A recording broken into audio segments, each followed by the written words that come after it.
O pânico está instalado no Supremo Tribunal Federal. Para o que você está fazendo, que você vai amar esse vídeo. Ele vai trazer um gostinho de justiça, vai aquecer o seu coração. Bora aqui direto pro ponto. Prestem muita atenção nessa operação Senado, Polícia Federal, STF, Poder Executivo. Isso é de extrema importância, tá? Alcolumbre, você é maluco de achar que não tem ninguém sabendo de nada? Produção, pode colocar na tela aí. Ontem eu recebi um documento muito legal, né, da Polícia Federal, da época do regime militar lá. Nosso retorno tá frisado. Tem algum problema? Não. É só o retorno. É só o retorno, tá. Mas tá bem ruim o retorno. Vamos lá, eu tô sem conseguir ver nada aqui. Mas de qualquer forma, eu tô acompanhando a live aqui. Coloca a imagem do documento, produção, para o pessoal poder acompanhar. Já tá? Aí, isso aí. Isso dali eu consigo ver aqui. Pois bem, esse documento aí, Lacombe e Max, é um documento de 1981. Ou seja, não é nada... Tô tentando achar aqui o... Tá conseguindo ver aí, produção? Tá, né? Então eu que não tô conseguindo pegar aqui. Só um minutinho, Lacombe, porque eu tava com tudo prontinho aqui e eu ia ler na tela, né? Mas ele tá reiniciando ali, que deu um problema com o nosso retorno, a gente pede desculpas. Tá tudo ok? Nosso querido parceiro tá reiniciando ali. Tá tudo ok, né? Que tava nos transmitindo Não, o não, retorno. nossa transmissão tá normal. Nossa transmissão Pode normal. seguir. A transmissão tá ok. Só o nosso retorno mesmo. Só o nosso retorno. Dá uma caiu. olhadinha ali, ó, no... Tá, transmissão. então esse documento aí é um documento confidencial, óbvio, né? Liberado recentemente para mim, e eu pude publicar isso no X. Esse documento mostra o tio do Alcolumbre envolvido com garimpo ilegal, ouro, venda de ouro, venda de metais, tudo isso de forma absolutamente criminosa no Amapá. Então, a partir disso aí, o que eu fiz? Eu falei, opa, então agora nós vamos usar toda a nossa equipe, todas as nossas forças para mostrar como é que essa família chegou a ter tanto poder naquele estado. E aí agora sim, pode voltar lá pro Twitch, produção, porque aí agora eu consigo... Isso. Aí eu escrevi assim, ó, o Davi Alcolumbre acha que o Washington, D.C. não sabe como funciona a operação dos terroristas e narcotraficantes em relação ao garimpo ilegal. Ele acha que a lei Magnitsky é pesada. Na verdade, eu questionei, né? Ele acha que a lei Magnitsky é pesada? Agora sim, consigo ler aqui, obrigado. Creio que ele não saiba o que são as sanções relacionadas a quem está ligado ao terrorismo. Magnitsky é fichinha. Porque o que acontece? Vai para a parte de baixo ali, produção, enquanto eu vou fazendo uns comentários aqui. O que acontece? O Alcolumbre acha mesmo que ele vai ficar ileso de tudo o que está vindo pro lado de Alexandre de Moraes, Fábio Shor e companhia. Será? Não. Ele não vai ficar ileso por um simples motivo. Ele é quem está segurando tanto a anistia quanto o impeachment do Alexandre de Moraes. É ele quem está segurando. Então ele é quem está inviabilizando as duas únicas vias possíveis para o Brasil ainda conseguir ser chamado de um país, um Estado de Direito. Termo, né? O Estado de Direito é um termo do final do século XIX, surgiu na Alemanha, e a partir de então todo mundo gosta de arrotar Estado de Direito. Estado de Direito. Ou seja, que aqui em inglês eles chamam de rule of law. Eu gosto desse termo em inglês porque ele demonstra duas coisas, né, Max? Primeiro que usar a palavra Estado em inglês, ninguém vai entender. Você fala assim, Estado de Direito, o americano nunca vai entender, por um simples motivo. A noção de Estado moderno é absolutamente inconcebível para o americano. Por isso que em inglês é rule of law, que é quase um império da lei. Traduzindo assim, né? É o império da lei. Rule of law. Rule é você tá ali regendo, né, algo. Mas aqui eu estou falando império da lei. E o Estado de Direito seria o império da lei. Só que no Brasil tudo é manipulado e o Alcolumbre acha que vai ficar fora dessa. Aí clica ali. Deixa eu ver aqui, produção. Clica ali no documento agora. Agora vamos ao documento para a gente poder entender quem é a família Alcolumbre. Não, aí no caso, produção, volta ali rapidinho, desculpa. Vou ajudar aqui a turma. Clica, sobe ali um pouquinho. Sobe ali um pouquinho. Não, sobe, tá descendo. Aí, clica aí. Clica nesse texto de baixo aí. Isso, agora sim. O documento de 1981 revela que membros da família de Davi Alcolumbre já eram citados em relatórios de contrabando de ouro durante o regime militar, o que, embora não envolva diretamente Davi, à época, né, tinha 4 aninhos, lança luz sobre o contexto familiar e econômico que sustentou o crescimento político de Alcolumbre. Vai descendo em produção. Agora vocês vão entender como é que funciona o jogo de poder da família Alcolumbre. Pode descer. Pode descendo. Obrigado. O irmão de Davi Alcolumbre, Josiel Alcolumbre, esteve envolvido em escândalos e alvo de investigações por corrupção, fraude em licitações e desvio de recursos públicos no estado do Amapá. Alguns dos casos, clica ali em Show More, ali, turma. Alguns dos casos vocês vão lembrar, o Máximo talvez vai lembrar, na época da Covid, as licitações, mas tem coisas piores. Então o que a gente tem ali? Desvio de mais de 1,4 milhão em recursos públicos na área da saúde durante a pandemia de coronavírus. Detalhe, Davi Alcolumbre era quem estava tacando fogo para a CPMI. Era CPI, né? Não era CPMI, não era mista. Era do Senado, foi no Senado. CPI da Covid. Saiu alguma coisa com relação ao irmão dele? Não, mas eu vou explicar por quê. A PF identificou que empresas ligadas a Josiel, irmão de Alcolumbre, foram beneficiadas em contratos, direcionamentos com indícios de fraude em licitação, lavagem de dinheiro e organização criminosa. Pode ir descendo, produção. Obrigado. Aí, O Josiel é o daquele do aeroporto ou aquele aeroporto é outro? É o do aeroporto. Ah, é do O aeroporto. próprio. Como se não bastasse, tem um lance do aeroporto ainda que a gente vai chegar lá. A PF, então, apontou esquemas de falsificação de laudas de contaminação por mercúrio em garimpo ilegais na região norte, envolvendo empresas próximas a políticos locais, inclusive a família de Alcolumbre. Essa foi a Operação Minamata em 2021. Imagina se fosse andando em jet ski pé de baleia. Aí é cadeia, né? Aí é cadeia, porque contaminação de mercúrio não dá falar ter nenhuma, né? Leite de janja, né? Vou falar assim. Não dá leite de janja nenhum. Aí, Meu Deus do céu. Mas olha aí. Olha o que acontece no Brasil. Em 2020, a revista Cruzoé publicou reportagens com documentos apontando que Davi Alcolumbre atuou diretamente junto ao governo federal e ao STF. Eu quero que vocês prestem muita atenção nessa operação Senado, Polícia Federal, STF, Poder Executivo. Isso é de extrema importância, tá? Para blindar o irmão durante a investigação. O Ministério Público Federal no Amapá pediu a abertura de ações civis públicas por improbidade administrativa contra Josiel. Há bloqueios de bens já autorizados pela Justiça relacionados aos esquemas. Prestem muita atenção nessa coisa de ficar blindando, né, e criando alvos, porque eu vou mostrar para vocês como é que funciona essa operação e o que de fato vem a ser a ABIN paralela no Brasil. Próximo, por favor, produção. Agora é que o pau tora. Olha isso aqui. Narcotráfico e garimpo ilegal. Investigações a partir de 2018 e 2020. Quem que foi eleito no final de 2018? Bolsonaro. Obrigado.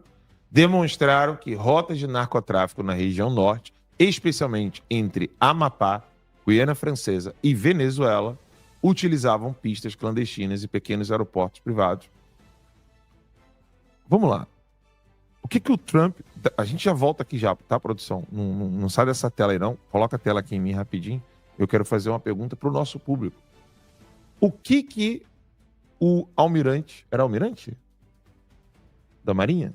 O Garnier? Não, do Exército Americano, das Forças Armadas Americanas. Era, almirante. O que o almirante da Marinha foi fazer no norte do Brasil? Alguém lembra? Esse que Visitar a Tríplice Fronteira. esse que foi proibido de ir ao Acre. Isso. Como é o nome dele? Era Hosley, né? Acho que Ele assim. foi proibido de ir ao Acre, lembra? Foi a Tríplice Fronteira do Acre. Pois bem, Alcolumbre, você é maluco de achar que não tem ninguém sabendo de nada? O Max tá quase morrendo de rir ali. Ele acha que ninguém sabe de porra nenhuma, Max. Ele acha que os Estados Unidos é que nem o Brasil, né? Alvin Halsey. Alvin Halsey. Halsey. Alvin Halsey, almirante 4 estrelas da Marinha dos Estados Unidos, atualmente comandante do Comando Sul dos Estados Unidos, SOUTHCOM, desde novembro de 2024. E ele queria visitar onde? Alvin Halsey. Tríplice fronteira ali no Acre. No Acre. Do lado de cá, né? Uhum. E aí, olha só, isso aqui. Lá falando que do lado oeste do Brasil, no noroeste do Brasil. E agora, o lado de cá, olha isso aqui. Bota a tela inteira esse tweet aí, produção. Porque isso aqui é de extrema importância. Então, na época ali de Bolsonaro, a PF tava assim, ó. Meu irmão, vamos pegar todos os narcotraficantes que estão ali, ó. Venezuela, Amapá, terra do Alcolumbre, né? E Guiana Francesa. Então, a Polícia Federal interceptou voos ilegais que pousaram ou decolaram da pista associada à família Alcolumbre, transportando pasta base de cocaína, minério contrabandeado, ouro e tântalo. É fácil de encontrar tântalo, Max? Não. Hã? Dinheiro em espécie sem declaração. Pode descer, produção. E o dossiê completo, com detalhes sobre a família Alcolumbre, estará em breve na revista Timeline. E agora, para não segurar muito o microfone da vez para a gente poder bater um papo, eu quero mostrar para vocês como é que funciona esse organismo de você ter a Polícia Federal, que é a parte do DIP, né, que é, salvo engano, é o Departamento de Inteligência da Polícia Federal, o DIP, o Departamento de Inteligência, que tá na mão, sabe de quem? Fábio Shore. É outro que... Vocês lembram, né, que o Fábio Shore veio em Orlando pra Disney, né? Dá um rolê. Não faz muito tempo, né? Não faz, não. Você lembra disso, Max? Lembro. Fábio Shore? Volta, Fábio Shore. Venha pra Orlando. Eu quero ver você visitando o Mickey mais uma vez. Só mais uma vez. Tem uma música que é só mais uma vez? Só mais uma vez, né? Comigo. Rapaz, eu não me arrisco a cantar nada. É isso hein? mesmo. De quem é essa música? Amanhã, talvez. Outra, qual que é essa daí? Só mais uma vez? Como é que é? Amanhã, talvez. Beleza. Mas o Fábio Shore, só mais uma vez. Disney, Mickey Mouse, Minnie, Não vai Pato sair Donald. nem do aeroporto. Não demais, mano. Deixa o cara vir. Chegar na Deixa imigração. o cara vir. Não, Vai ter que voltar no mesmo pé. Vamos lá, produção. Vamos mostrar o que é a BIM paralela de fato no Brasil. Joana, meu Deus, se encavou. É. Colocou aí, produção? Era O só númerozinho 2 música aí? focenta, Joana. Vamos lá. Então agora vamos entender, de fato, o que é a BIM paralela no Brasil. A República dos Dossiês, tá? Enquanto o país assiste inerte a escândalos que surgem e desaparecem como marés, nos bastidores do poder corre um fluxo contínuo de informações enterradas. Dossiês, relatórios, interceptações, delações, provas, dormindo em gavetas ou esperando a hora certa para despertar. A capital da República transformou o acervo de malfeitos em moeda de troca. O que é isso? É o compromato. Eu me lembro do professor Olavo dizer que o Dirceu ele andava em Brasília, ou anda ainda, com um bloquinho de papel com todos os podres de todos os políticos. E aí, toda vez que ele ia para um encontro com o cara, ele chegava, antes de dar oi, antes de dar bom dia, antes de qualquer coisa, ele virava e falava assim, você estava no hotel tal, com a pessoa tal, no lugar tal, ou você tem a empresa tal, ou... Ele já chegava, tudo bom? Bom dia. Meu nome é José Dirceu. Isso é gente finíssima. Não, e agente secreto do partido do exército cubano, que tá aí, ó, livre, leve e solto no Brasil. Agente, ele é, se eu não me engano, ele é coronel? Não sei. Mas ele é... Eu sei que ele foi treinado pela guerrilha cubana. Não, mas ele é mas formalmente... Augusto Nunes disse que ele não sabe pegar na arma. Tá vendo? Diz o Augusto. Ah, provavelmente não. Não é exagero afirmar que o governo Lula possui centenas de dossiês armazenados em cofres institucionais e bases de dados sigilosos. São usados como ferramentas de pressão para garantir que interlocutores, no caso deputados, senadores, ministros, boca de veludo, procuradores, cooperem com os planos de execução do executivo, ou, no mínimo, não atrapalhem. A ameaça é sempre a mesma: colaborar ou ver o seu nome explodir no noticiário, não é? O Mota. Diga aí, Mota. Com investigações reativadas ou escândalos ressuscitados. Pode descer aí, turminha, que aí eu disse. Isso tudo vai estar no dossiê, tá? Não vou ficar aqui lendo textos e mais textos. Eu quero mostrar como funcionava a parte da ABIN paralela. Pode descer, pode descer. Essa arapongagem aí, né? Agora vocês vão entender como é que a anistia não passa, por que que impeachment não passa. Pode ir descendo, produção? Pode ir descendo aí. Que eu não vou ler todo o texto. Em breve, nem Wi-Fi passa. Eu acho que, na verdade, já tá descendo e eu não tô vendo aqui o retorno. Não, aqui tá travado pra mim. Tá não? Então desce aí, produção. Pode descer. Pode descer. Aí, para na flight level ali rapidinho, desculpa, turma. Sobe um pouquinho. Aí, maravilha. Então, aí eu recebi ontem uma série de documentos da Operação Flight Level. Eu não tinha nem ouvido falar nessa operação. De repente, quando eu fui ver Flight Level no Google, se você colocasse no Google, Flight Level, quem é que foi? Perguntem pro Grok aí, eu vou perguntar aqui agora, quer ver? Vou fazer um exercício aqui, ó. Mas é porque agora acho que ele vai usar o meu tweet, né? Mas o que foi a Operação Flight Level? Porque eu recebi todos os documentos dessa galera, dessa operação aí. Aqui, ó, perguntando aqui pro Grok, no X. Perguntando agora aqui, ao vivaço. O que foi a Operação Flight Level? Não tem nome de ninguém nas matérias. Ninguém. Você vai acessando os sites, não tem ninguém.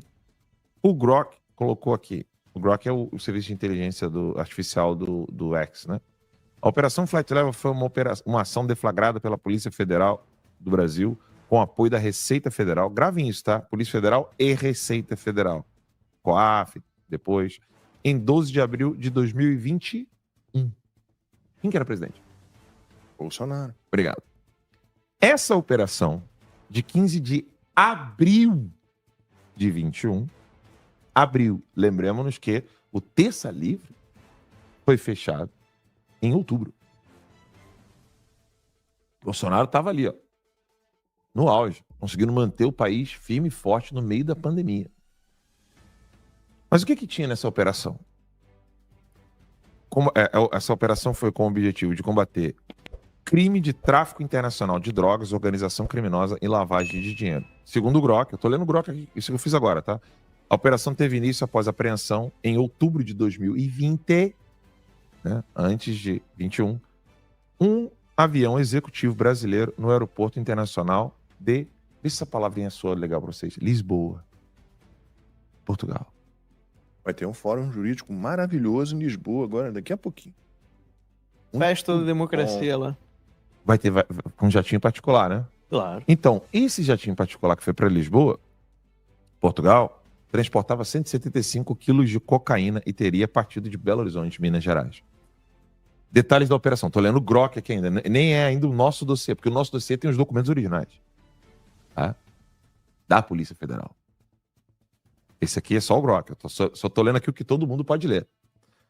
A PF identificou que sócios e operadores da aeronave estavam envolvidos em um esquema de transporte de drogas por meio de aviões privados. A organização criminosa utilizava laranjas e fantasmas para ocultar bens adquiridos com o crime, como imóveis, veículos de luxo, joias e criptoativos, Max. Cumprimento: 2 mandados de prisão preventiva e 20 mandados de busca e apreensão em cidades como Belo Horizonte, Lagoa Santa, Rio de Janeiro, São Paulo e Goiânia. Bloqueio de conta de 29 pessoas físicas e jurídicas, sequestro de 15 veículos, 5 imóveis e 8 aeronaves. Só que o detalhe é o seguinte, pode olhar aqui, ó, não tem nome de ninguém. Ó, pode olhar. Não tem nome de ninguém. Se você colocar no Google, assim, bom, peraí, operação de narcotraficante, cocaína e tal, e não tem nome de ninguém. Agora volta para a introdução do nosso dossiê, porque esse dossiê tá enorme, vai ser publicado na revista Timeline, e agora é que a brincadeira começa. Só para assinante, né? Só para assinante. Só para assinante. A Operação Flight Level, documentada neste dossiê da Timeline, é um exemplo trágico. Uma investigação sólida com provas, nomes, pela primeira vez, conexões internacionais, abafada. Pô, peraí. Como é que você abafa um troço desse? Ligando narcotraficante. Tem PCC no meio, tá? Tem tudo. E ninguém, não tem nome de ninguém. Mas o nome de ninguém. Em nenhuma matéria de jornal. Isso foi na época do presidente Bolsonaro. Todo mundo ali batendo nele. Que agora acabou isso. Vocês já perceberam, né? Não tem uma operação contra o PCC. Não tem uma operação quase, bem dizer, contra o narcotráfico. É raríssimo a gente ver isso aí. No governo Bolsonaro, lembra que a gente fazia até negócio de... Botava até aquela música do Senna? Lembra? Sim. Porque era quase todo dia. Quase todo dia tinha apreensão, né? Quase todo dia tinha apreensão, cara. A Polícia Rodoviária Federal vivia fazendo apreensão. Era recorde atrás de recorde. Era recorde atrás de recorde. Eles quebraram vários recordes. Era impressionante. Eu ficava impressionado. Falei, cara, que isso, meu irmão? Eu tava ali, né? Vamos lá. Só para eu poder ler ele, produção. Obrigado. Por que ela foi abafada, né? Porque esbarra em figuras com foro privilegiado, né? Em nomes que não podem cair. Mas pode ser desengavetada a qualquer hora se alguém contrariar os interesses certos. Vamos ver. Esse é o real poder em Brasília. Saber o que esconder, quando vazar e sobre quem silenciar. Por isso que o Hugo Mota tá nessa, né? Vai descendo. Pode descer esse texto todinho aí, que a gente não precisa lê-lo. Vamos lá pro dossiê da BIM Paralela. Pode clicar aí, a verdadeira BIM Paralela. Até a capinha ali ficou legal. A PF nas mãos do STF. A verdade sobre a DIP, Moraes, Fábio Shor e Ricardo Saad. Oi, Saad, tudo bom? Você não veio com Shor na Disney, né? Na última vez. Tenta. Tente outra vez. Rapaz, hoje eu tô, meu irmão. A coisa é linda. Você sabia que as investigações mais sensíveis da Polícia Federal não passam pelas superintendências estaduais, Max? Você sabia disso? Não passa mais, acabou. Elas vão para onde? Elas vão direto para uma divisão secreta em Brasília, a DIP. Divisão de Inteligência Policial. E só quem manda ali é o STF. Vai descendo aí, turminha. Produção, pode ir para a parte 2. Gravem esse nome da DIP, tá? 2.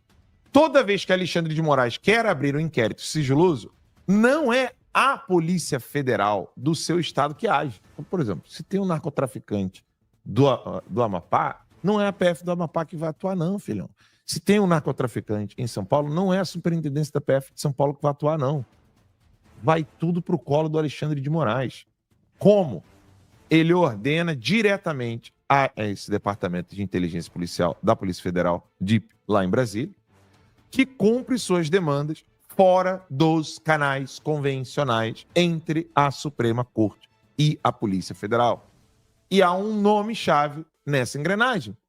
Fábio Shor, o homem que não pode mais pisar nos Estados Unidos da América. E que veio à Disney na última vez. Eu quero ver se ele vai ter culhão para visitar de novo. O homem que prendeu o Felipe Martins, mandou. Foi ele. Quero ver ter culhão para visitar os Estados Unidos. Fábio Shor, delegado da Polícia Federal, é o homem de confiança de Alexandre de Moraes dentro da DIP. Ele aparece em vários procedimentos como executor direto das ordens do ministro. Inclusive, ações de censura, prisões políticas, inquéritos secretos.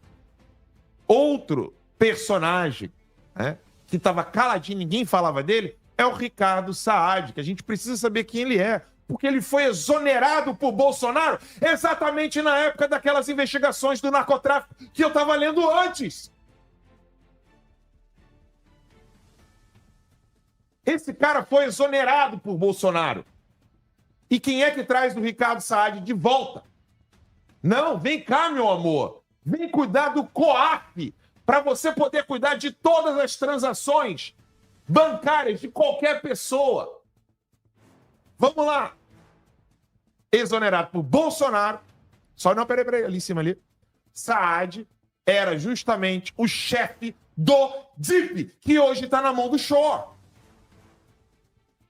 Durante o início da gestão de Moraes no STF. Hoje, recompensado, é presidente do COAF. Sim, o ex-chefe de inteligência da polícia, tá? Que recebia ordens diretas do STF, agora preside o órgão que rastreia movimentações financeiras em todo o território nacional. É coincidência? Diz pra mim se é coincidência. O COAF, Conselho de Controle de Atividades Financeiras, é quem produz os famosos relatórios de inteligência financeira, os RIFs, né? Como os usados para quebrar sigilo bancário de investigados sem ordem judicial clara. Na prática, aqui nós temos a verdadeira BIM paralela. Na prática, Moraes manda pro DIP, Shor executa, Saad coleta, agora via COAF, a Polícia Federal, não, desculpa, a polícia que não é federal, a Polícia Suprema, atua fora dos mecanismos republicanos e abafa o que quer e ataca quem quer. Faz a devassa na conta de qualquer pessoa ou simplesmente não fala nem o nome dessas pessoas nos jornais. Essa estrutura explica por que operações robustas como a Flight Level, que envolvia narcotraficantes do PCC, daqui a pouco a gente vai botar até matérias, algumas matérias que não estão nos principais jornais, matérias lá do Mato Grosso. Eu vou mostrar para vocês sobre isso. Que descobriu tráfico internacional por jatinhos, simplesmente desapareceram. A Flight Level simplesmente fez assim, ó. Não porque era uma como é que era? O inoportuno, como é que é? Quando se incomoda? Incômodo da baleia? Como é que era? O Bolsonaro foi acusado? Importunação. Não é porque era uma importunação da baleia, mas porque era uma importunação por PCC, envolvendo nomes de políticos e de Brasília e de outros estados. Isso aí é a verdadeira Brasil Paralelo, a BIM Paralelo. A DIP, esse departamento, virou o braço de inteligência do STF. A KGB. Virou uma KGB mesmo. É muito claro isso. O Shor é hoje o presidente, ou sei lá, diretor, chame do que quiser, da KGB brasileira. E se ninguém investigar esse círculo de poder, a justiça vai seguir sendo usada como arma seletiva e não como instrumento de verdade. Enfim, essa era a minha participação no início do programa de hoje, para trazer para vocês isso aí. Se a produção quiser colocar aquelas matérias de jornais envolvendo os nomes, porque quando você vai no G1, quando você vai no Estadão, quando você vai na Folha, procurar o nome dos envolvidos, você não acha. De repente eu achei um jornal local no Mato Grosso. A produção, na verdade, que achou, não foi nem eu, né? A produção lembra disso aí. Achou uma matéria lá com o nome de uma mulher. Quer ver o nome dela? Deixa eu pegar aqui. Deixa eu ver aqui. Deixa eu pegar o nosso grupo aqui, ver se a produção coloca rápido. Era isso aí, a namorada e lobista de Mato Grosso, que se uniu ao PCC para enviar drogas à Europa. Você vê, tem matérias locais falando. É a Nelma Kodama, pô. É? Conhecidíssima. Conhecidíssima. Ela estava nessa operação Também. da Flight Level. Tudo envolvendo PCC e políticos. E não dá nada pra ninguém, né? Ela não Tem era nada ligada ao pra ninguém. Alberto Youssef também? Porque eu me lembro dela... Ver aqui, cara. Não Será? ligada à Lava Não Jato, tem né? 14 anos de prisão nesse Não caso. tem 14 anos de prisão nesse caso, nada. Colônia agrícola, Nada. regime fechado. Uh-uh. Impressionante, cara. O dossiê completo, gente, que assim, nenhum jornal vai publicar um dossiê como esse, nenhum no Brasil, até mesmo porque nós tivemos acesso a todos os documentos da Polícia Federal envolvendo isso aí, exclusivos, né? São documentos. A gente não vai colocar os documentos para vocês, óbvio, né? Jornalista não faz isso. Mas tá lá a matéria e... Tá aqui, ó. Ela foi presa tentando embarcar com 200 mil euros no aeroporto de Guarulhos e ela foi investigada, presa e condenada no esquema da Petrobras pela força-tarefa do MPF, do Ministério Público Federal, na Operação Lava Jato. Pô, toda essa galera foi abafada. tá tudo ligado, né? Lava Jato. Meu Deus do céu, cara. Esse Impressionante. país é uma vergonha. Agora, existe a BIM paralela? Claro que existe. Ó, ela era amante do Youssef, que a Fernanda Carelli lembrando. Ela tinha olha esse aí. esquema. Ela Olha aí. era ligada mesmo.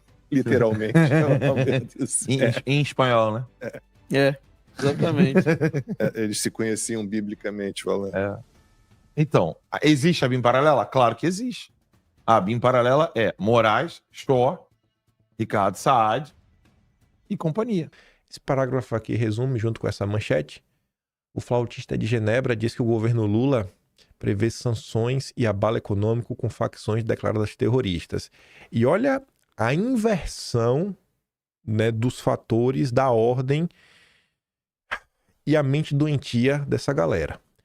A transformação de grupos criminosos e do narcotráfico em entidades terroristas minaria a classificação de risco de investimentos do Brasil, afastaria o capital estrangeiro e poderia gerar uma proliferação de sanções comerciais e financeiras contra o país.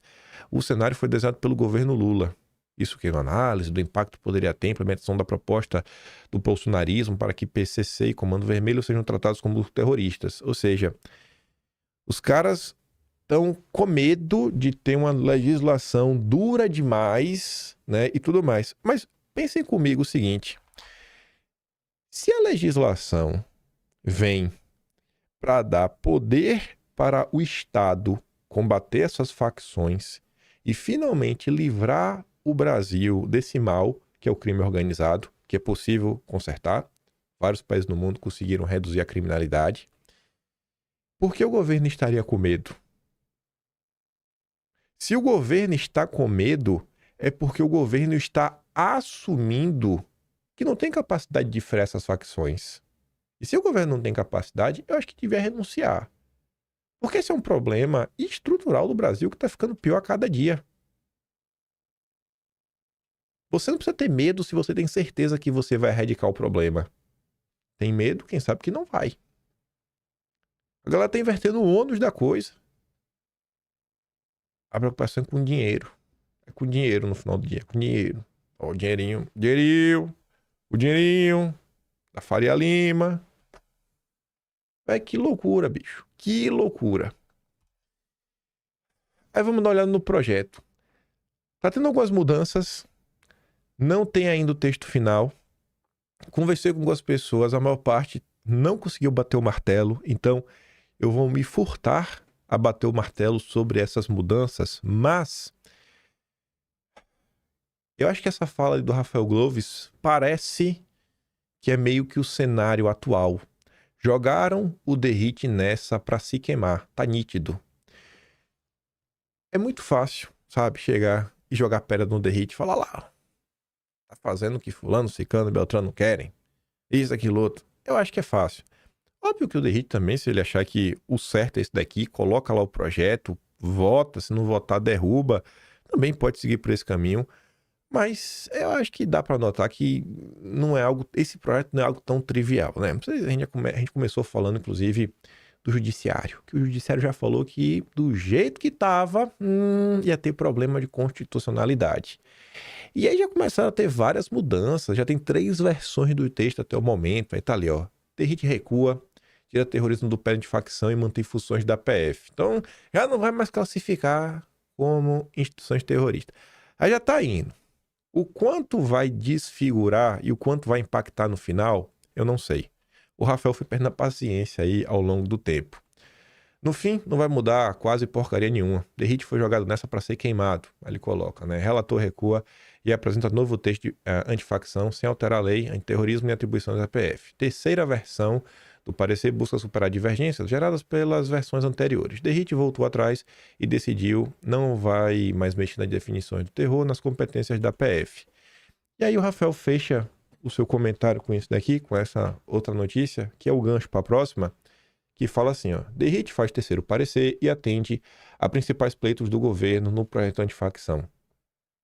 Aí você tem que ponderar, tem que olhar realmente que tá bem bonitinho, como é que vai estar esse projeto final, bater o martelo. Eu acho que não vale jogar pedra ou também passar pano até o presente momento. Calma, é olhar, formar uma opinião nesse segundo não vai mudar o Brasil. Obviamente que eu acho que apoiar e cobrar que exista um combate real ao crime é muito importante. Só que às vezes o cara... Vamos olhar o cenário, né? Olhar pelo lado bom. O seguinte, o lado que o cara tá fazendo isso com boas intenções. Pode olhar o quê? Olha, a gente tá num momento que existe um clamor em torno da segurança pública, entre colocar um texto perfeito, que não passe, e um texto que vai trazer algumas melhorias, mas é o que tem para hoje, talvez esse seja um caminho. Talvez é isso que está sendo discutido nesse momento. Não sei. Talvez realmente a coisa embolou, já colocou os pés pelas mãos. Tem que observar ao longo do dia mais coisas que vão sair. E esta pauta é um ótimo exemplo, e aqui lembra muito a reforma tributária, de algo que seria importantíssimo que nossos políticos falassem. Porque os nossos políticos estão lá, estão no parlamento, eles participam das discussões. E aí eles podem nos trazer informações mais apuradas, com menos ruído, e a gente não ficar tão dependente das redes sociais. Um ótimo tema para os nossos parlamentares falarem. Isso é tema para gravar vídeo. Isso é tema para explicar para a população o que está acontecendo. Até para o povo saber como se posicionar. E aí? É para a gente reclamar ou aplaudir o derrite? O que a gente faz nesse momento, sabe? E o povo fica assim, meio às cegas. E aí o Globo comenta o seguinte, e aqui eu não acho que ele está fazendo uma crítica ao derrite nem à oposição como um todo, né? Repito, não existe direita no Brasil. Sem Bolsonaro, esquerda joga no modo easy. E aí você pode pegar isso aí em vários pontos. Vamos falar que eu estou passando pano, mas pelo que me consta, toda vez que o governo Bolsonaro tentava fazer alguma coisa aos trancos e barrancos, naquelas lives com um microfone horrível e uma câmera ruim, Bolsonaro tentava comentar sobre o que estava acontecendo, tentava esclarecer pontos que estavam meio nebulosos, né, das políticas públicas que ele queria implementar. Ele avisava sobre algumas medidas provisórias, alguns projetos que, poxa, a gente está pensando em tirar isso daqui do papel, vai ser mais ou menos assim, tá, PPP, pipipi. Poxa, o Jair fazia isso e trazia o povo junto. Eu acho que trazia o povo junto. Veja como foram algumas leis, tipo a própria reforma tributária. Quantas e quantas vezes não foi comentado? Até manifestação de rua teve na época, né? Sinal que o povo estava entendendo minimamente o que estava acontecendo. Então, é importante politizar as pessoas, explicar o que está acontecendo para o povo não ficar perdido. Com o Bolsonaro acontecia dessa forma. Quando a gente teve a reforma tributária, olha que coincidência, que é igual a esse tema. Se você pegar o ato lá, já está registrado. Se você voltar nos vídeos da época também. Por basicamente, gente, eu acho que foram uns 17, 18 dias, só Bolsonaro comentou sobre o tema entre os políticos da direita. E eu ficava comentando sobre isso. Antes de alguém falar sobre isso, se eu não estou enganado, Bolsonaro já tinha feito 3 a 4 falas mesmo, falar, não escrever, falas em público, que uma foi ele meio que chegando de viagem, alguma coisa, com a camisa amarela toda esgaçada, uma depois falando para Jovem Pan, a outra, quando ele foi na Lesp, recebeu alguma coisa, acho que uma medalha, e acho que teve mais alguma. Fora os tweets que ele fez para explicar, aí ficava, pô, esse projeto aqui tem esse ponto aqui que é meio ruim, tem esse daqui, aquilo, outro. Até para falar, bicho, se era algo bom ou era ruim, se a gente tem que apoiar ou não. Eu acho que é postura de líder, acho que é postura de político, dialogando com sua militância, dando uma direção, né? Sem Bolsonaro, a esquerda joga no easy. Então eu acho que, não sei se o Gloves pensou nisso tudo quando ele escreveu isso. Mas eu acho que, se ele não pensou, acertou onde não viu. Acertou onde não viu. E vamos falar, principalmente sobre essa primeira linha. Não existe direita no Brasil. Porque assim, o que existe no parlamento hoje, né? Um grupo diminuto aí de 100, mais ou menos, deputados mais à direita. E de senador uns 10, 15 mais à direita. São esses basicamente os números, né? Os até sem direita, centrão. E vamos falar sobre isso. Existe ou não direita nesse Brasil? A Yara recuperou esse lindo tweet. O Dária tava meio feio. Aí eu me dei o direito de deixar um pouquinho mais bonito, pra ficar mais enquadrado na hora de ir pro Atlas. 20 de dezembro de 2019. Vivemos um momento aí de crise, CPMI das fake news, perseguição. E o Olavo falava assim, ó, o número de traidores que repentinamente apareceram na direita sob os pretextos mais artificiosos e fúteis, né? Qualquer coisinha para ser opositor e crítico de Bolsonaro. Tudo isso basta para mostrar que não existe direita nenhuma. Apenas uma revolta anticrime, vaga e difusa, que tem como sua única força unificadora a pessoa de Bolsonaro. E bastou silenciar Bolsonaro para vocês verem, né, como a coisa saiu de controle. Essa mania brasileira de dar nomes de ideologias a qualquer emoçãozinha de momento não ajuda ninguém a se orientar no meio do caos. E eu adorei esse final. Falei, Yara, obrigado por relembrar isso daqui. Eu fui atrás, achei mais coisas. Gente, já tem um bom tempo que eu falo, ó, não faço questão de ser direita não, velho. Pode me chamar de bolsonarista, sabe? Porque no final do dia, além de gostar de Bolsonaro, o povo fica brigando pra... Isso aqui é a direita verdadeira, isso aqui é a direita falsa. Esse daqui é o verdadeiro conservadorismo, o conservadorismo puro. É uma briga pelos rótulos, para saber que é um pai dos rótulos. E eu cheguei na conclusão que mais importante do que o rótulo é conseguir explicar o fato, o acontecimento, o fenômeno e me fazer entender. Tu entendeu o que eu disse? Entendi. Então pronto, pode chamar do que você quiser. Eu não vou brigar pelo rótulo. Eu não vou brigar pela palavra. As pessoas ficam brigando por tanta coisa, sem pé nem cabeça, e acabam não entendendo nada do que está acontecendo. Aí eu fui atrás por postagens similares, né? Sobre essa história aí. E aí? É Bolsonaro ou não uma figura unificadora? E eu achei mais duas. 20 de fevereiro e 27 de fevereiro de 2019.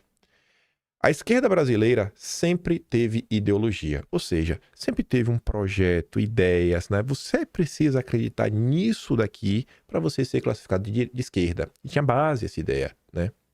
Mas ser um símbolo unificador. Durante anos.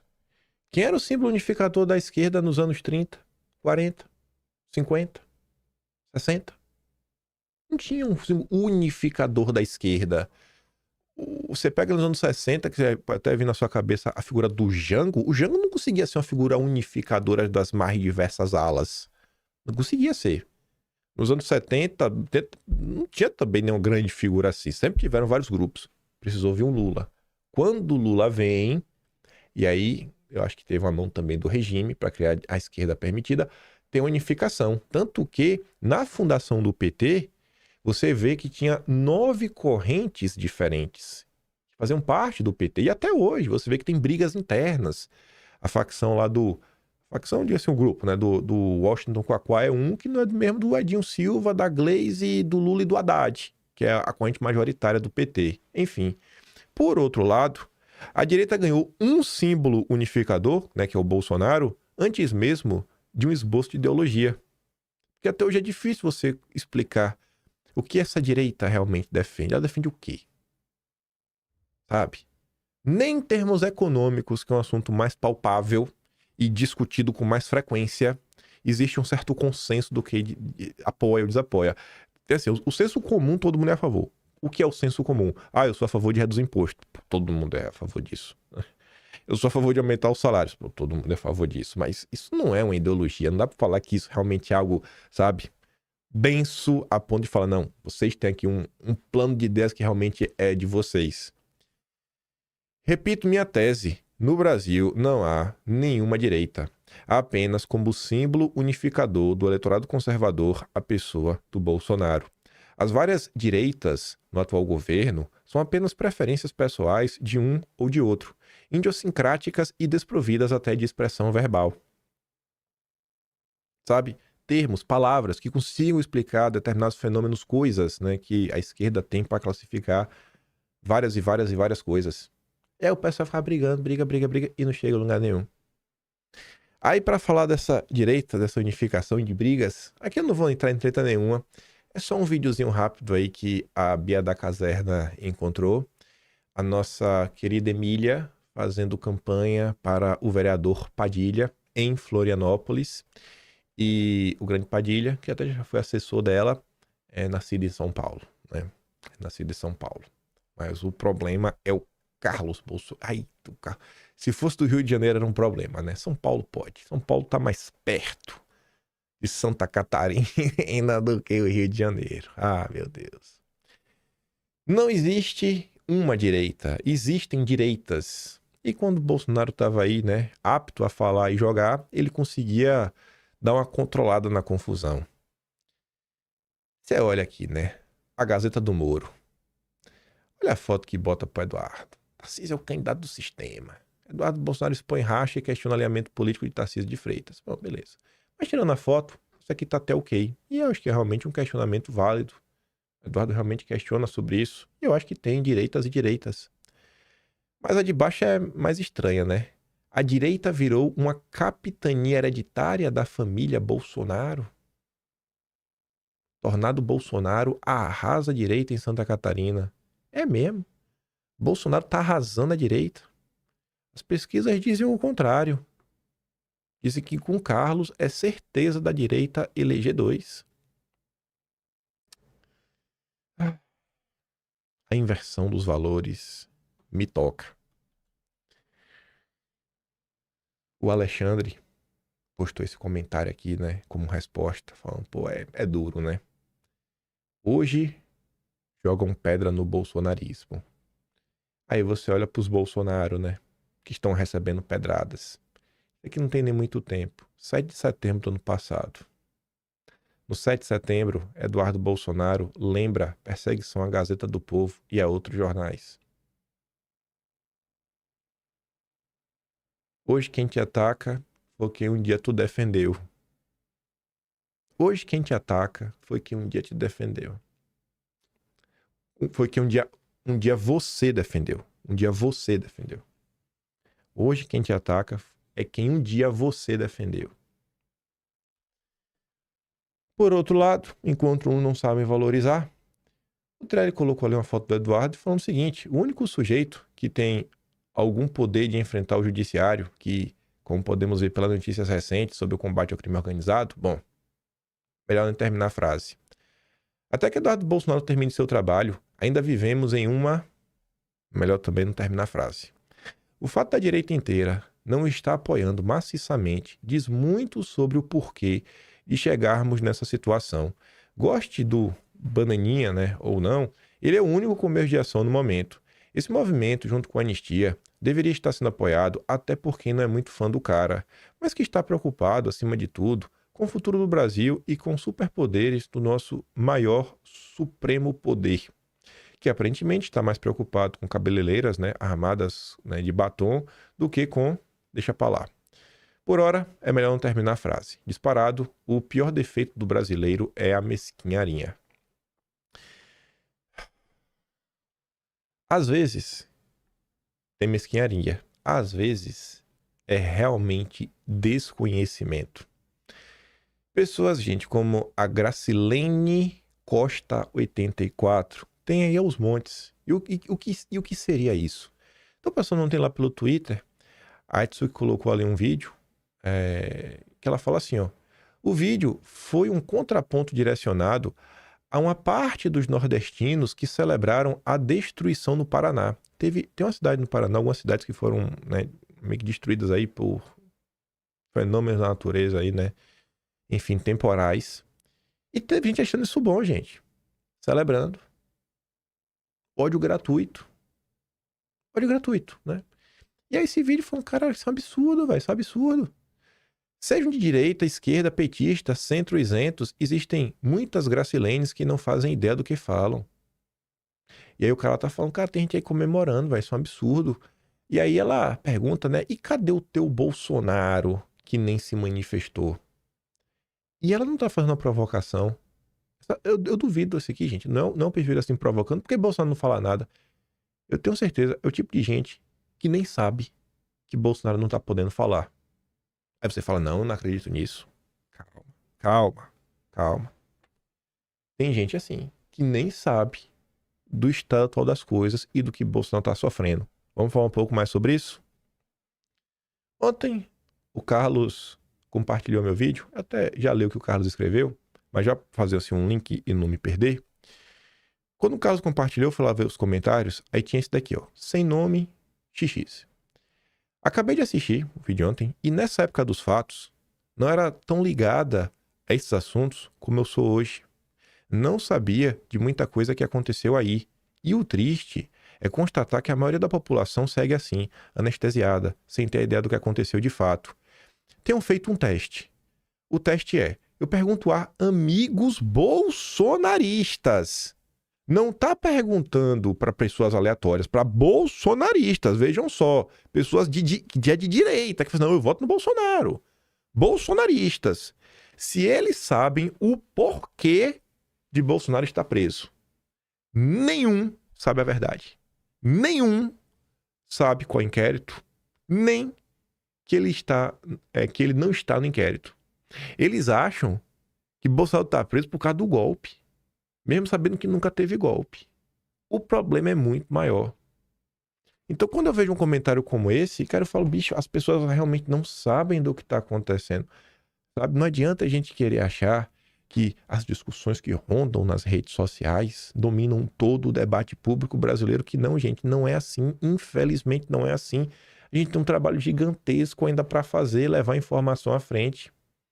E às vezes eu acho que a gente tá... Às vezes eu acho que a gente tá num bom momento, às vezes eu acho que a gente tá no pior momento de todos, porque a quantidade de gente que hoje, né, vai aparecendo aí movido pela pilantragem, safadeza e por puro ódio. Eu falo, meu Deus, velho, onde que vocês querem chegar com isso? Nunca vi, né, em setores, porque são pessoas de direita, não adianta você querer negar, tanto ódio contra Bolsonaro e mais visceral do que o da esquerda. Surreal, velho.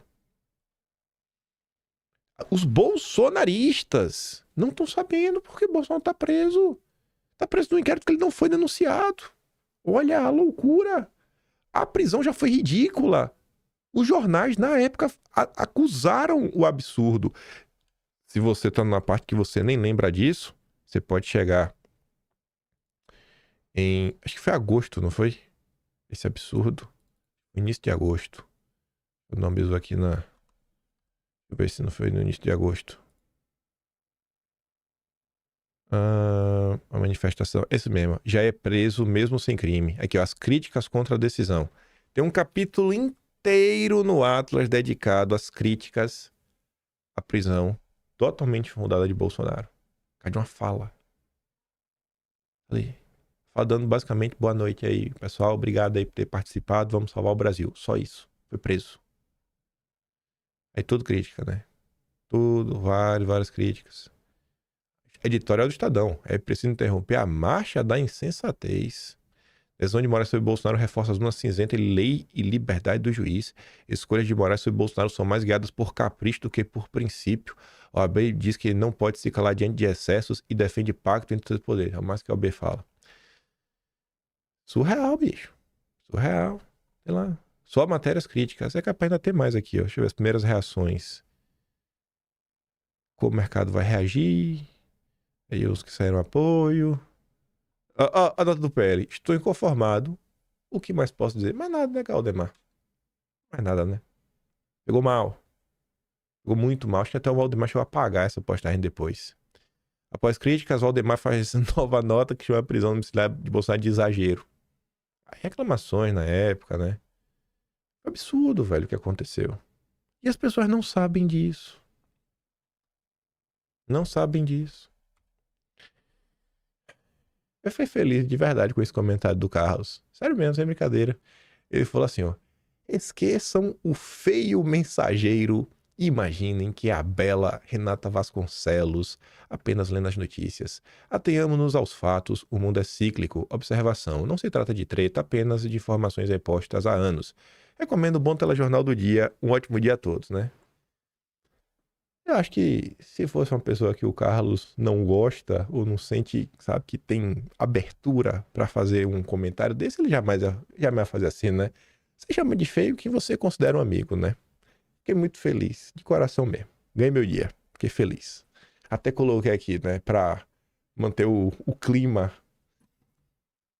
Que se eu no primeiro momento achei que foi meio feio, sabe? Mas depois eu pensei, rapaz, se eu tirar esse óculos aí, talvez um tom um pouquinho diferente. Não acho que não vai ficar todo estranho, não, né? Acho que tá muito laranja. E laranja é a cor do novo, né? E a cor do novo não dá. Mas se fosse outra cor assim, talvez mais amarelado. Até podia, né? Já pensou eu louro? Nossa senhora, velho. Eu louro ia ser igual Paulo Nunes, né? Iam me chamar de Diabo Louro daqui a pouco. Piadas à parte. Aí eu falei mais comentários. E aí eu vi aquele do Exivaldo também, chamou minha atenção, fiquei feliz. Ele fala assim, ó, Carlos, graças ao Kim, Mudei minha percepção sobre você. Eu trabalhei na política no Rio e minhas análises eram sempre a da boiada. O problema do Bolsonaro são os filhos. Hoje, sei que vocês eram e são o problema, mas não de Bolsonaro, e sim do sistema. Continue, Deus é com vocês. E aqui que eu disse, né? Eu também mudei de ideia. Eu tava conversando com minha mãe sobre isso, minha mãe falou, meu filho, olha, tem tanta gente que gosta de Bolsonaro, mas vem aquele discurso de ai, eu gosto de ele, mas os filhos dele. E a mãe diz, eu pergunto, por que não gosta do filho? E ninguém sabe explicar. É um comportamento de manada que a gente tem no Brasil para lidar problemas reais, sérios. E tem uma parte da direita que basicamente quer criminalizar qualquer pessoa que sai em defesa do bolsonarismo e relembra coisas. Por isso que sempre que tem algum tipo de espaço, eu falo, cara, tem espaço para contar uma história boa? Vamos resgatar uma história do governo Bolsonaro. Vamos recontar o governo Bolsonaro. Nem todo mundo vai ver, mas quem vê vai relembrar. E além disso, né, vai deixar de forma mais organizada, né, registrado no Atlas aí como diversas histórias de coisas que aconteceram do governo Bolsonaro. Avançando, para mostrar o mal da nossa época, o Daniel Lobo é um cara da direita. Qual o rótulo da direita, conservador, não sei, um cara da direita, de forma inegável. Aí veja o nível de loucura que toma conta das pessoas. Sabe por que o bolsonarismo, que hoje é conduzido pelo biscoiteiro da Austrália, está se auto-implodindo? Agora lidera o bolsonarismo, viu, basicamente. Agora sou mais Bolsonaro que Bolsonaro. Pronto. Porque o condutor intelectual hoje é um agente de desinformação duguinista que entende zero de conservadorismo e não tem nenhum senso moral e ético. É planejado? Não sei, talvez. Aí aquela afirmação, né? Vem cá, por que eu não tenho senso moral e ético? Onde que eu faltei com ética? Seria importante pegar algum ponto aí de que eu faltei com ética? Eu revelei alguma mensagem privada que eu tive com alguém que não podia, né? Fiz algo assim de forma ilegal, doxei alguém, né? Fiz algum doxing. O que foi que eu fiz assim, meio de falta de ética? Eu sempre costumo trabalhar com informações públicas. Aí depois ele coloca, né? Um agente de desinformação duguinista. Gente, vocês acham o quê? Que o Dugin tem uma escola de treinamento de espiões, de desinformantes. Eles ensinam o quê? Super técnicas de quê? De convencimento, hipnose. Pra fazer o quê no final do dia mesmo? Explica aí, pra fazer o quê? Olha o nível da loucura. Esse entende zero de conservadorismo. O que é esse conservadorismo que esse cara defende? Mas isso se tornou loucura. Aí a discussão melhora, porque a senhora faz a pergunta básica. Como desinformação? Me apontou uma desinformação que ele trouxe. Aí o cara vem. Você entende o que é desinformação, né? E ela repete. Entendo. Agora me diz. Qual a desinformação que ele traz? Veja só. Contra privatizações. Pronto. Você não pode ser contra a privatização. Você tem que ser favorável a qualquer privatização. Você tem que ser favorável a todo custo. Contra o mercado financeiro. Como assim, bicho? Como assim você critica quando ela esteve do BTG? Como assim você critica? Não. Contra a economia liberal. Não pode? Mas como assim? Como você ousa, por exemplo, achar que as ideias, eu até escrevi isso, né? Do Alexander Hamilton, pai fundador dos Estados Unidos, são melhores do que dos liberais da Faria Lima. Mas como não pode? Você é duguinista. E dizendo que não foi Olavo quem fez o Foro de São Paulo ser conhecido nacionalmente. Bom, eu nunca falei isso. Então acho que quem está produzindo desinformação é ele. O que eu falo, o que eu já falei, é que não foi Olavo o primeiro a falar do Foro de São Paulo. Tiveram pessoas que falaram antes. Eu acho que até para valorizar, né, essas pessoas, é justo a gente dar os louros de cada um. A pessoa que realmente tornou o Foro nacionalmente conhecido foi Olavo de Carvalho. Mas antes dele, o próprio Olavo até atribui que ele aprendeu sobre o Foro com o advogado José Carlos Graça Wagner. Isso é o que eu sempre falei. Mas eu também gosto de mostrar o que foi feito pela turma do MSA, o Movimento de Solidariedade Ibero-Americana, que é a turma do Lourenço, do Geraldo Luiz Lino, do Vitor Grunewald. O Vitor Grunewald, que é do sul do país, ele tá vivo até. Até que mandei uma mensagem pra ele, achei esse cara. Ele ficou surpreso, né? Ele foi processado pelo PT por desinformação em 94. Sabe por quê? Porque o PT falou que é mentira e que ele estava tentando ligar o PT ao Foro de São Paulo. Isso é uma mentira. Ele foi processado. E na época, né, acho que, eu não lembro se ainda era o SNI, né, a inteligência brasileira, notou isso daí e registrou, tá no Arquivo Nacional, tem um dossiê sobre isso, sobre o processo movido pelo PT contra o Vitor Grunewald. Eu tento valorizar a história nacional e os brasileiros que lutaram um bom combate. E o Daniel? É o doidinho da internet. Que se acha o super... Ó, cara de brabo, ó. Eu não trouxe essa postagem à toa. 2 de abril de 2019, Olavo de Carvalho. No Brasil, cada um expressa suas raivinhas e invejinhas, carimbando no desafeto em si um rótulo ideológico. É fascista, liberal, conservador. Assim, as mais estapafúrdias desavenças pessoais e grupais se tornam macaqueações de disputas ideológicas internacionais. Você não sabe nem o que você está chamando o outro. Eu tento não chamar disso, né? Eu chamo de quê? Olha lá o meu mole. Pronto. Tobias Panqueca. Pronto, Chico Linguiça. Sabe? Eu prefiro ser honesto na hora de descrever as pessoas. Gente, essa busca insaciável de colocar alguém num rótulo não te ajuda a entender nada. E o Olavo até escreve sobre isso, ó. Reduzir tudo a uma disputa entre escolhas ideológicas, negando formal ou informalmente a possibilidade de um simples confronto do verdadeiro e do falso. É a quintessência da estupidez moderna. Rotular o esquerdista de esquerdista ou direitista de direitista não é dizer absolutamente nada. Ah, você é esquerdista, você é isso. Cara, é verdade ou é mentira? Eu tô mais interessado em saber o que é verdade e o que é mentira do que colocar um rótulo em alguém. Por isso que eu não tô nem aí, velho. Pode me chamar de bolsonarista. Tô feliz, contente, satisfeito. E como eu disse que não era pra falar sobre treta, é pra falar sobre a direita no final do dia, não sobre indivíduos específicos. Nos Estados Unidos, quem acompanha o debate público, eles vêm enfrentando um momento muito similar ao do Brasil, só que muito mais intenso e muito mais acalorado. Brigas, cisões, revisões de posições. O Tucker Carlson, recentemente, ele vem falando algumas coisas, não tudo que ele fala. Eu acho um absurdo querer falar, o Tucker Carlson mudou, virou um agente russo. Tem gente que leva pro extremo a coisa, sabe? Ele falou uma idiotice sem tamanho sobre a Venezuela, na minha visão de mundo.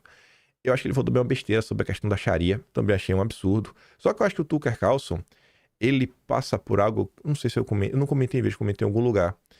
Eu entendo, porque, eu acho que eu entendo esse sentimento porque eu senti algo similar quando eu comecei a me deparar com esses dossiês históricos. Você começa a ver a participação dos Estados Unidos em várias coisas, em várias sabotagens contra o Brasil. Aí se você não se segurar, você fica igual os esquerdistas malucos, né? Que tudo é a luta contra o imperialismo. Tudo é os Estados Unidos malvadão e nenhum outro país faz nada de errado. O problema do mundo é os Estados Unidos e acabou, isso é finir, sabe? E eu acho que o Tucker ele meio que se perdeu nisso. Mas não é porque o cara tá nessa que as outras coisas que o cara faz não faz sentido. E o Tucker Carlson ele vai batendo muito assim no consenso majoritário do liberal conservador, né? O liberal conservador versão dos Estados Unidos. Esse tweet aqui do Verdivaldo comenta sobre essas tretas. Agora, nos Estados Unidos, tem um cara que, pra mim, é realmente... Eu acho ele meio doido da cabeça mesmo. Aí, pra mim, se eu tivesse que chamar alguém de extremado, seria esse cara, que é o Nick Fuentes. Mas tá com um engajamento, assim, absurdo. Eu vejo o Ben Shapiro ainda representando o liberal conservador padrão, que meio que estão brigados. E o Tucker Carlson tá no meio dos dois. Que para alguns na direita já virou agente comunista, né? O duguinista americano. Aí o Verdivaldo fala assim, né? Ali tá um debate de 7 anos atrás, que eu quero trazer esse debate, porque acho que é relevante, que foi entre o Tucker Carlson e o Ben Shapiro. E o Verdivaldo fala assim, ó, essas enormes divisões e conflitos, né, que a gente está vendo na direita brasileira, têm sido muito visíveis no conservadorismo americano, desde que Trump surgiu no cenário político e conduziu aquela campanha anti-establishment vigorosa em 2016. Muitos liberais se recusaram a enxergar isso. Liberais, entenda, né, liberals, né, a turma mais à esquerda. A turma da esquerda está se negando a enxergar que existem subdivisões na direita. Assista a esse debate de 2017 entre Tucker e Shapiro sobre empregos e automação corporativa. O que aconteceu nesse debate? ficou fora de ordem. Esse daqui primeiro e eu volto para esse daqui por último. Esse debate 7 anos atrás, tá em inglês, então não vou dar play no áudio. Eles estão discutindo sobre colocar ou não caminhões autônomos para fazer entregas. E aí, pode deixar tudo direção automática, tipo Tesla, tu só senta e vai? Ou não? Tem que manter os empregos. E aí o Adam fala o seguinte, ó. Aqui novamente se apresenta a divisão entre a ideia do conservadorismo do Tucker e o libertarianismo econômico do Ben Shapiro. Um é mais libertário, outro mais conservador. Conservador na economia. Que se você pegar o projeto 2025, eu acho esse vídeo tem 7 anos. Então, ainda que você tenha suas críticas ao Tucker Carlson, esse vídeo tem 7 anos. Eu acho que você pegar o projeto 2025, tem um pouco dessa linha. Instintivamente, e na visão do Adam corretamente, o Tucker Carlson privilegia a lealdade ao povo americano em detrimento da adesão religiosa a um sistema econômico. O Ben Shapiro fala, Tucker Carlson, você seria a favor de restrições à capacidade das empresas de transporte rodoviário de usar tecnologia de direção autônoma para manter artificialmente o número de empregos disponíveis no setor de transporte rodoviário? E o Tucker Carlson respondeu o seguinte, você está brincando? Em 1 segundo. 1 segundo. O bem maior é proteger os seus cidadãos. O capitalismo é o melhor sistema econômico que alguém já concebeu, mas isso não significa que seja religião. Não existe um concílio de Nicéia do capitalismo. Lembra lá que fazia lá o índice do que pode e que não pode? Calma, não é assim não, irmão. E aí ele trazia números e tudo mais. Você pegava a quantidade assim, de famílias, lá, 7 anos atrás, e falava, cara, o principal emprego de homens de maioridade que não tem um diploma acadêmico é de motorista. Aí você olha nos comentários, tem gente que leva pro extremo. Então vamos acabar com a eletricidade, né? Senão vai impactar aí na produção de velas. É um salto lógico gigantesco. Sabe? A gente não tá lidando você trocar vela por lâmpada. Cara, vela por lâmpada é um novo comércio que tá abrindo. Você está falando o seguinte, você só está acabando com 10 milhões de empregos, ou mais, que é o que era pontuado, mas uns 10 milhões de empregos, são 10 milhões de famílias, né, onde os pais agora estão desempregados. Vão fazer o quê? Eles vão ser absorvidos por onde?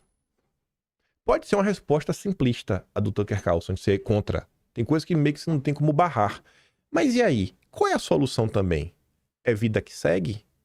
Vida que segue? O cara que não estudou, ele que se vire? Pensa no Brasil de hoje. Quantas pessoas você conhece que fazem Uber, fazem iFood, da entrega de iFood? Se amanhã for tudo automatizado, tu consegue imaginar onde é que essas pessoas vão trabalhar? Tu acha que esses empregos são criados do dia para a noite? Porque a velocidade de reposição de pessoas por veículos autônomos é muito rápida. Mas a criação de novas vagas de empregos e onde? Tu acha que acompanha-se do dia para a noite? Será que a gente gera um problema social grave? Imagina uma família que tá com finalmente a casa, uma coisa, tem filho pequeno, doente, perdeu o emprego, vai fazer o quê, cara? Não sei. Então, assim, questionar isso daqui, agora, você é iluminista, você é caçabista, né? Você é comunista? Isso aqui tem 7 anos atrás, esse debate. A divergência entre a visão de conservadorismo do Tucker Carlson e de Shapiro já era evidente há 7 anos. Aqui, o Tucker, essencialmente, prevê o mandame. O que é que o Tucker falava? E eu acho que esse aqui é um recado para a direita do mundo inteiro. Se o objetivo da direita é preservar a família como alicerce fundamental de qualquer sociedade bem-sucedida, e esse precisa ser o objetivo, então o que é que vocês estão fazendo a respeito? Olha qual era o cenário de 7 anos atrás. Se você acordar de manhã e se deparar com uma sociedade composta por jovens de 23 anos com diplomas universitários de 4 anos e iniciativa, a gente que quer trabalhar, mas que não conseguem ganhar o suficiente para comprar um carro, muito menos uma casa, casar ou ter filhos, por que você deveria se surpreender se metade deles disser que prefere o socialismo? A direita não está apresentando nenhum caminho, só fala platitude atrás de platitude. Aí, passados 7 anos, o Tucker Carlson tem uma opinião que eu acho esse tipo de opinião muito complicada e joga mais gente ainda na esquerda. Joga ainda mais gente na esquerda. Porque aqui envolve exatamente Nova York, onde o Boulos americano se elegeu, prometendo tudo de graça. E você sabe que não tem nada de graça. Mas olha o que o Ben Shapiro disse, né? O Ben Shapiro resume porque o seu tipo de conservadorismo está morrendo rapidamente e porque a esquerda populista vai esmagar qualquer republicano que repita as opiniões de Shapiro. E ele fala na entrevista, se você é jovem e não tem condições de morar aqui, talvez não devesse morar aqui, diz ele aos nova-iorquinos nativos. Peraí, você não vai mandar o cara embora não, irmão. Você tem que olhar o que fazer. O cara nasceu no lugar e não tem dinheiro aqui, então vai embora, vaze. Cara, mudança de cidade, né? Suas raízes não é algo tão simples. O que a direita brasileira tem para ofertar para quem tem 18 anos, para o jovem de 16 anos? Gente, hoje o Brasil é um país sem esperança. As pessoas assim, não têm previsibilidade, não sabe se vai estar empregado amanhã, o salário, mesmo sabendo que vai chegar, não é suficiente. Quem tem uma casa está só tentando pagar e não perder. Quem não tem, muitos já desistiram de ter. Vivendo um dia de cada vez, tentando pagar as contas. E aí? Qual o sonho que vai ser vendido? Qual a solução que vai ser vendida para essas pessoas? Elas não só querem ouvir que se não roubar, sobra. Elas não só querem ouvir, o Lula é isso. Elas não querem ouvir sobre isso. Elas querem soluções reais para a vida dela. Tu acha que o povo tá cagando se a dívida pública tá aumentando, diminuindo? Cara, a dívida tá nem aí, velho. Tá preocupada. Eu não tenho casa, irmão. Pipoca é dívida. Ah, mas a economia é por buraco. Ele já está no buraco. Ele já está no buraco. Aí, em contrapartida, olha o Trump. Chama o Trump de comunista. Chama o Trump de comunista. Trump afirma que pagará $2.000 americanos por conta de tarifaço. Trump aplicou uma política protecionista antiliberal para proteger a indústria nacional dele. Está mudando diversas legislações para coibir que as multinacionais retirem o dinheiro, manter o dinheiro dos Estados Unidos e, inclusive, repatriem o dinheiro, repatriem suas fábricas, gerem empregos qualificados. E com o dinheiro das tarifas, ainda vai retribuir pro povo. Mas o liberal fala que isso é ruim. Não, isso aqui é ruim. A gente tem que reduzir só o gasto público e tudo mais, isso, aquilo, outro. Eu prefiro um presidente como o Trump, viu? De coração aí, eu prefiro um presidente dessa linha do que um presidente liberal. Aí tu corta de novo para embate da direita brasileira. O Arthur escreve assim, ó, um excelente caso da mão invisível do mercado. Compraram com o dinheiro do BNDES, calotaram, sumiram com a grana, estão endividados e faliram. O modelo de concorrência gerou um cartel de poucas empresas, mas não pode falar nada se não é comunista. Eu não vi nada demais nesse texto, né? Eu acho que eu consegui compreender. Aí vem ideias radicais, né? Uma das lideranças do Partido Novo em São Paulo. Criou-se no ala da direita uma espécie de orgulho em não saber economia. Sim, economia não é tudo, a vida não é sobre dinheiro. Isso não significa que ignorância econômica é uma virtude. Sem saber economia, não vou ter como entregar resultado caso voltem ao poder. Aí tu lê os comentários e ele diz que não sabe economia porque não sabe o que é livre mercado. E isso não é livre mercado. Bom, em nenhum lugar do texto do Arthur ele está falando de livre mercado. O que vocês acompanham todos os dias? Vamos pegar um exemplo bem recente. Irmãos Batista, JBS. Existe ou não existe algumas movimentações curiosas entre os Irmãos Batista, que são do mercado, entes privados, o emprego livre listado na Bolsa em Nova York, e o governo brasileiro? A mão invisível do mercado é exatamente isso. A interferência do privado no público, o lobby. Mas para o grande liberal, Rafael, não, libertário ele não consegue compreender isso. É uma loucura. E se você discorda, não vale nem a pena explicar. E o pior é que o Arthur ainda fala assim, ó, Rafael, eu vendi uma empresa por Bradesco, a outra por Mubadala, eu fui sócio da Bolsa de Nova York, mas quem entende de economia e mercado é você, né? Até o momento, a única coisa que eu vi que você sabe fazer bem é fugir, né? Façam chegar no fujão. Ele não só fugiu, como bloqueou o Arthur. Ele primeiro propôs um debate, aceitou o debate, depois fugiu do debate. Qual caminho se quer seguir? Que Brasil que se quer construir? Qual direita se querem criar? Olavo até fala sobre ideologias. E essa galera que não consegue entender que nome bonitinho e ideias bonitinhas não são nada se não entregam junto resultados. Minha experiência com os comunistas me ensinou algo que a maioria deles não capta, embora possa ser facilmente deduzido das premissas do próprio marxismo, especialmente na sua versão leninista. É que o conteúdo de uma ideologia não pode jamais ser conhecido pelo discurso que ela veicula. Não, o progressismo é sobre progresso, o liberalismo é sobre liberdade. Cara, não presta atenção no discurso. Ele está na tensão dialética entre o discurso e a prática.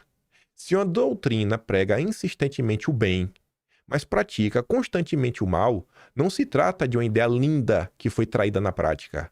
Ao contrário, o que define essa ideologia é precisamente a ambiguidade moral crônica. Aí ele vai dar um exemplo lá dos caras do bigode, né? Enfim, então quer dizer que essa ideologia era na base racialmente oportunista, bicho, sabe? O que nasceu errado, nasceu errado. Não é porque tem um discurso bonitinho que vai colar, temos que julgar uma árvore por seus frutos. Aí encontrei mais umas coisas que eu achei relevantes que o Olavo postou. O impeachment foi golpe? Sim. Foi um golpe dado pelo MBL e pelo tucanato em toda a população, que esperava livrar o Brasil das garras do esquerdismo com ou sem um rótulo petista. É normal as pessoas falarem que o tema é de esquerda, né? Todo mundo é de esquerda. Pra direita, todo mundo é de esquerda. Todo mundo que não é de direita é de esquerda. E pra direita, todo mundo que é de esquerda e de direita. Não, de direita não, extrema direita. Mas não foi isso aqui que aconteceu. O povo queria realmente se livrar do estamento burocrático, do establishment. Se livrou? Não. Ficou lá, tinha que aturar o Temer. Conclusão, a qual eu não queria chegar, mas que se impôs contra a minha vontade. MBL, Partido Novo e Bicudistas são responsáveis diretos pelo enfraquecimento dos protestos de rua. Sua ambição não consiste em derrubar o estamento burocrático, mas em integrar-se nele. Aí eu pergunto para vocês, 2026, eleições estão vindo aí. Deputados, senadores, governadores democráticos, tudo. Você consegue ver que existe uma ala antissistema, né, nessa direita. E você consegue ver que tem uma direita que tá doidinha para se integrar no sistema, né? Mudou alguma coisa? Mudou alguma coisa? Continua ou não continua existindo um grupo que tá aí, que deixa disso, meio que colocando um controle na direita pra direita não ficar revoltada demais. Não vai ficar revoltada demais, não, vamos compor, com fulano não briga, se dialoga, né? Mudou alguma coisa? São 9 anos. 9 anos se passaram. Ano que vem vai fazer 10 anos. Mudou? Ou continua existindo uma galera que pega esse sentimento anti-PT e coloca só pra eles entrarem pro sistema? Aí eu queria agora falar do sistema, mas pior que não vai dar tempo, porque aqui seriam várias notícias em sequência pra falar sobre isso. Eu vou falar, o vídeo vai ficar longo. Aí enquanto você tá revoltado, você está revoltado com o Brasil, sabe? Você vê a luta de Eduardo Bolsonaro, de alguns políticos. Você vê a anistia sem avançar. A Bolsa de Valores bate recorde atrás de recorde. 14 dias de alta. Talvez seja o 15º. Ibovespa toca os 150 mil pontos pela primeira vez na história. Aí Renato fala, rapaz, o Ibovespa bate recorde histórico, com o país estagnado, quebrado, dominado por facções. No Brasil, onde o judiciário legisla, o executivo se omite, Tigrinho virou arrecadação pública, a euforia da Faria Lima é quase uma piada distópica. Se levassem a sério a realidade do país, a insegurança, o endividamento e o esvaziamento produtivo, essa bolsa não estaria em festa. Olho de descolamento. Aí você olha para o Brasil, 2013, 2025, 12 anos depois. 12 anos atrás, entre as maiores empresas do Brasil, você tinha 2 bancos, a Cervejinha, a Vale e a Petrobras. Passar 12 anos, a Petrobras vale menos, a Vale vale menos, o Itaú vale um pouquinho mais, e a Ambev saiu e agora nós temos 3 bancos. BTG, Itaú e Nubank. As maiores empresas do país são bancos. E ninguém acha que tem algo estranho nisso. Um país que não produz nada. Aí o cara tá aqui, né? O Bovespa bateu o recorde. Realidade, empresas do Brasil valem menos hoje do que em 2013. 10 anos atrás, bicho. Isso porque o dólar desvalorizou, né? Um dólar hoje não vale a mesma coisa que um dólar em 2013. Vale muito menos. O poder de compra é menor, né? A moeda perde valor, inflação. E o Kim Drácula fala, né? Caramba, quer dizer que o Brasil, né, é um dos poucos países onde a maioria dos bilionários são banqueiros, não é coincidência do liberalismo antiprodutivo, mas o chip é louco, esquerdista, né, dilmista, quando fala que tem que industrializar o Brasil, né, fazer um vale do silício aqui. Aí você vai ver a notícia sobre os bancos, né? Enquanto sua vida tá um pandemônio, Itaú tem lucro recorde de 11,8 bilhões no terceiro trimestre e supera previsões de analistas. Lucro recorde, sabe? Bradesco, 6,2 bilhões de lucro, né? 3 meses, um salto de 18% em relação ao ano passado. Não é só Itaú que teve lucro recorde, não. Bradesco também. Que tipo de negócio cresce nessa velocidade num país estagnado? Boa parte do lucro veio do crédito para pessoas físicas, que já soma 451 bilhões, principalmente no consignado, no crédito com garantia e nos cartões de crédito. Esse é o coração do modelo bancário brasileiro. O banco empresta o dinheiro caro, mas com risco quase zero, porque é consignado, porque o desconto é feito direto na folha de pagamento ou com imóvel como garantia. No fim, o resultado é sempre o mesmo. O banco nunca perde e o cliente nunca escapa. Nubank supera a Petrobras como empresa mais valiosa do Brasil e a segunda na América Latina. O país que transformou petróleo em passivo e cartão de crédito em ativo. Produzir energia dá menos retorno do que endividar pessoas. E o Dedé? Lucro líquido ajustado de 4,54 bi. Se eu não me engano, 42% no terceiro trimestre. Mandaram um PDF aí mais cedo aí do BTG, eu tava vendo. Nossa senhora, 42%, amigo! Ô Dedé, mago dos negócios, viu? Enfim, mas o Prendendo dos Pobres segue firme como o verdadeiro pai dos bancos. Nunca antes na história os banqueiros tiveram tanto motivo para sorrir. Aí, enquanto o Dedé tá tendo lucro recorde, Dedé quer ir para cima de você. Classe média e pobre. Bolsa Família ficou incompatível com falta de mão de obra. Já quer ir pra cima da Bolsa Família, Dedé. Ô, gente, ninguém vive de Bolsa Família nesse país. Quem recebe Bolsa Família também trabalha. O Bolsa Família é o extra. Deve ter um lugar ou outro aí no interiorzão do Brasil, que beleza, que a vida é muito barata, o cara é encostado. Mas muita gente trabalha e ganha Bolsa Família. Eu conheço várias pessoas assim. Gente que, por exemplo, é diarista. Ela é a pessoa diarista e recebe Bolsa Família. Não trabalha com assassinado porque não quer perder o Bolsa Família. Agora, o Dedé, ele quer cortar isso daí, não é por causa da mão de obra. Você pega a fala dele comprar lá no Milken, no evento do Roberto Campos Neto, o Dedé tá reclamando muito do fiscal. O fiscal brasileiro tá gastando demais. O gasto público tá muito grande. O Dedé não abre a boca para falar do super salário do judiciário. Eu não aceito discutir corte de gasto neste país antes de ir para cima dos super salários. O corte de gasto nesse país só vai acontecer de forma justa quando começar pelo super salário do judiciário, para dar o exemplo. Aí a coisa anda. Mas o Dedé tá no Jumapalooza lá, né, na Argentina. Ele não fala do judiciário. O problema é o pobre, é o Bolsa Família. Rapaz, Dedé. A visão do BTG para a América Latina. Acredito que no próximo ciclo eleitoral regional, começando no Chile, seguido pela Colômbia e depois Brasil, as questões dominantes serão nacionalismo, criminalidade e segurança, disse o Salute, né, que é o CEO. Aí eu falo, quando o Salute fala em nacionalismo como questão dominante, ele não está se referindo a populismo ou isolacionismo. O que ele está vendo é países retomando sua soberania e reconstruindo suas bases produtivas. Isso vem do esgotamento de um modelo liberal que concentrou riqueza, enfraqueceu estados e deixou as economias dependentes de capital que entram e saem do país quando o mercado financeiro acha conveniente. Ao colocar esse movimento no mesmo pacote de criminalidade e segurança, o CEO do BTG mostra o incômodo de quem prosperou justamente com essa dependência.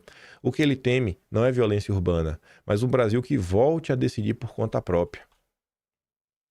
Fundo Internacional de 500 milhões quer acelerar a troca de ônibus a diesel por elétricos. E esse fundo vai contar com a parceria de quem? Parceria entre Bloomberg, filantropia Bloomberg, né? Bloomberg. Malcolm Bloomberg, né? Um banqueiro. Governo Federal e BTG. O Dedé não para! O Dedé de novo! Olha o Dedé também! Cosan, por fim, BTG assina acordo com acionistas com veículos da família Ometo. Pronto. Dedé agora virou também um barão do álcool. Ele manda em tudo. Manda em tudo. Ele e os Batista. Dedé é o Rothschild, os Batistas são os Rockefeller. Pronto. E você só perde. Resumo. Brasil 2025. O pessoal do BTG investindo em açúcar, álcool, né, Cosan, frango e porco, BRF e geladeiras, Metal Frio. Pessoal do Itaú investindo em mineração de nióbio, que é a CBMM. Pessoal da Votorantim investindo em energia elétrica, Aurem.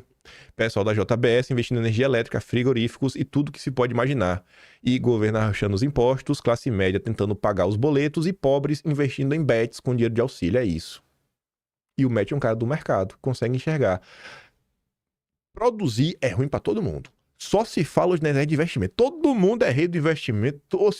Todo mundo vai ficar rico investindo. Mas ninguém vai produzir nada. Todo mundo quer investir, mas ninguém quer produzir.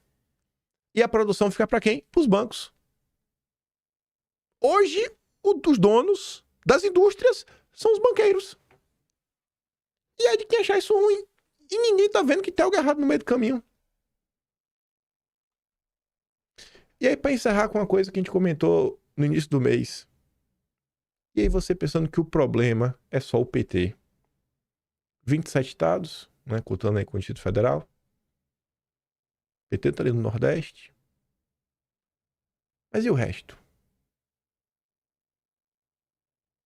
Quantas pessoas realmente, sabe? Olha o desgaste que tem. Que é feito, né, com frequência. Contra Eduardo, contra o Carlos, contra o Jair. E são pessoas assim, cara, você pode nem gostar do Eduardo Bolsonaro. Você pode nem gostar do Carlos. Agora tu querer, sabe, focar tuas energias pra destruir os Bolsonaro e poupar o Centrão pra ir lá, não, vai eleger o Amin, sabe? Só porque por pura vingança e maluquice.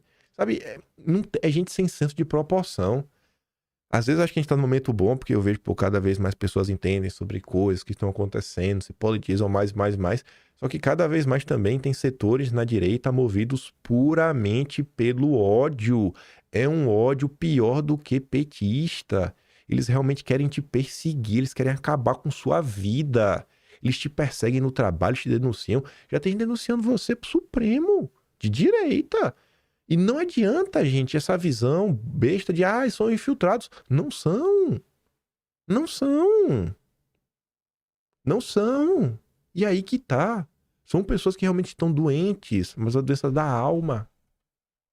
E aí eu pergunto, né? Qual Brasil vocês querem construir?